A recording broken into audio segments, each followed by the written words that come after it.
Amerika kıtasını Kristof Kolomb'dan önce onlar keşfetti. Avrupa'da o kadar güçlü ve vahşi saldırılarda bulundular ki attıkları her adım derebeyleri daha da güçlendirdi. Dünyanın ateşle arası en iyi topluluğu hep onlar oldu. Gelirlerinin büyük bölümünü köle ticaretinden elde ettiler. Tarihte bilinen ilk kayakçılar da onlardı. Vikinglerden bahsediyorum. İçerik platformlarının yakasını bir türlü bırakmadığı, birçok romana, filme ve diziye konu olan o gizemli topluluktan. Başlıkta ya da kapakta Vikingleri görmedim dediğinizi duyar gibiyim. Sakin olun. Bu içerik onlar hakkında değil.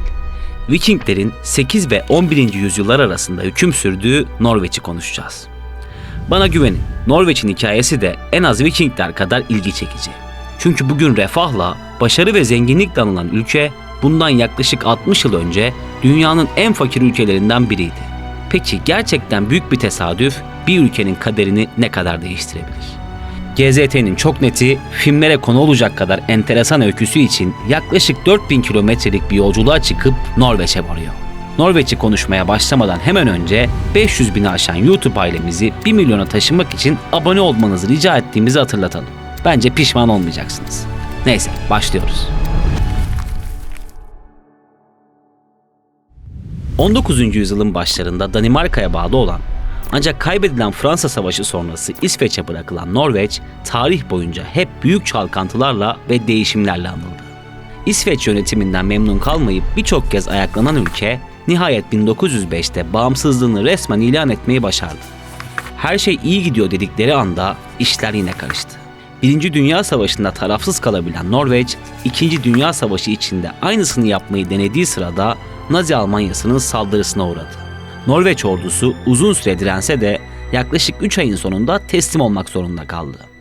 Norveç için 5 yıl sürecek işgal süreci de tam olarak bu noktada başladı. İnişli çıkışlı ve bol sorunlu devam eden Norveç hikayesi gerçek bir yokluk öyküsüne dönüşmüştü.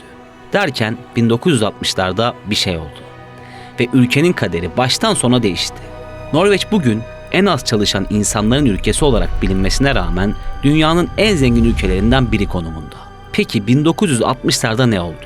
Dünyanın en fakir 10 ülkesinden biri olan ülke nasıl en zenginler listesinde zirveye tırmandı? Her şey 2. Dünya Savaşı'ndan sonra başladı. Almanların işgal ettiği ülke için Amerika Birleşik Devletleri bir yardım paketi oluşturmakta gecikmedi. Amerika'yı bilirsiniz. Nerede sıkıntıya düşmüş bir ülke görse oradan nasıl avantajlar elde edeceğini düşünür ve muhakkak bir şeyler bulur. O dönemde Norveç'e petrol aramalarında yardım etmek için para ve ekipman yardımında bulundu. 60'larda uluslararası denizlerin ülkelere çok yakın sulardan başladığını düşündüğümüzde bu yardım Amerika Birleşik Devletleri için müthiş bir gelire dönüşebilirdi. Ancak Norveç buna izin vermedi. Uluslararası anlaşmalarla her ülkenin deniz sınırlarının belirlenmesi için girişimlerde bulundu. Ortaya koydukları gerekçe de basitti. Biz 5 milyonluk bir ülkeyiz ve balıkçılıkla geçiniyoruz. Kendimize ait deniz sularında balık arayacağız. Evet, Norveç bunu söyledi ve Amerika Birleşik Devletleri başta olmak üzere tüm ülkeleri ikna etmeyi başardı. Bundan sonrası gerçekten film gibi. Norveç suyun altında balıktan çok daha fazlasını bulmuştu. Günler, haftalar, aylar ve yıllar boyunca sabırlı biçimde petrol çıkarmaya devam ettiler. Petrolü işletip satmayı da tercih etmediler. Norveç özel ekipleriyle sürekli petrol çıkarıyor, bunları da depolarında stokluyordu. Sahip oldukları petrol miktarı arttıkça odaklandıkları noktada değişti. Ülke kendi petrol şirketlerini bir bir kurmaya başladı. Bugün hemen hemen tüm Avrupa şehirlerinde sık sık gördüğümüz büyük petrol şirketleriyle Norveç'te karşılaşamamamızın nedeni de tam olarak bu. Söz konusu petrol, nüfusu 5 milyon civarında olan bir ülke için gerçek bir zenginlik anlamına geliyor. Petrolü kullanmaya ve işlemeye başladıkça yatırım yaptıkları alanlar da hızla değişti. Norveç parasını biriktiriyor ve hatta bireysel bir yatırımcı gibi büyük şirketlere ve hatta ülkelere yatırıyor. Bugünlerde trilyon doları aşan bu paranın kaynağı gerçekten de 60'larda balık ararken bulunan petrol. Norveç'in nasıl zengin olduğunu konuştuk. Şimdi ise Norveç'i biraz daha yakından tanımaya çalışalım. Önce ülkenin adından başlayalım. Norveç, kuzey yolu anlamına gelen Nordveg'den türemiş durumda. Ulusal sembolleri aslan ve dünyanın en uzun yol tüneli olan 24,5 kilometrelik Lærdal Tüneli buradan geçiyor. Norveç'in Hardangervidda yaylası Avrupa'nın en büyük dağ platosu ve kıtanın en büyük yabani geyik sürüsüne burası ev sahipliği yapıyor. Dünyanın kişi başına en çok kahve tüketen ülkesi de tabii Norveç. Burada kahvenin 1870'lere kadar asla kabul görmediğini de hatırlatalım. Japonların sushisini onlara Norveçliler öğretti. Birçok ülkenin hak iddia ettiği, Afrika ve Antarktika'nın tam ortasında bulunan, üzerinde herhangi bir canlının yaşamadığı, buzla kaplı ve dünya üzerindeki en ıssız kara parçası olarak bilinen Bouvet Adası da Norveç'e ait. Norveç'te bir vatandaş herhangi bir kitap yayınladığında devlet ülke genelinde kütüphanelere göndermek üzere tam 1000 kopya satın alıyor. Buradan ve bu bilgilerle bakıldığında her şey güllük gülistanlık gözüküyor, değil mi? Tam olarak öyle değil. Şimdi de iyi propagandasının her fırsatta yapıldığı Norveç'in kötü taraflarını konuşalım.